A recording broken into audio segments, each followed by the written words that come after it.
মাধ্যমিক ভূগোল পরীক্ষা শেষ হলো। সঠিক উত্তরগুলো তোমরা দেখে নাও। বহির্জাত শক্তির মূল উৎস হলো, সঠিক উত্তর সৌরশক্তি। পার্বত্য হিমবাহের পৃষ্ঠদেশে সৃষ্ট গভীর ফাটলগুলিকে বলে ক্রেভাস। হাইড্রোস্ফিয়ারের প্রথম উপস্তরটি হলো আণবিক নাইট্রোজেন স্তর।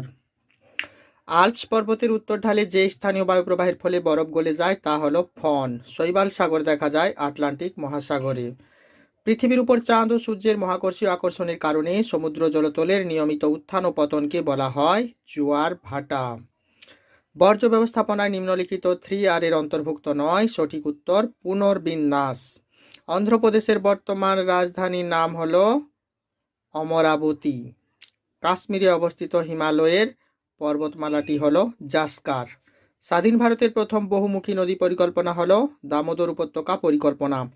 ভারতের শুষ্ক গ্রীষ্মকালে যে ফসলের চাষ করা হয় তাকে বলে জাইদ ফসল। ভারতের ভারী ইঞ্জিনিয়ারিং শিল্পের একটি উদাহরণ হলো রেল ইঞ্জিন শিল্প। ছত্রপতি শিবাজী আন্তর্জাতিক বিমানবন্দর অবস্থিত মুম্বাইতে। উপগ্রহ চিত্রে গভীর অরণ্য যে রঙের সাহায্যে দেখানো হয়, সঠিক উত্তর গাঢ় লাল।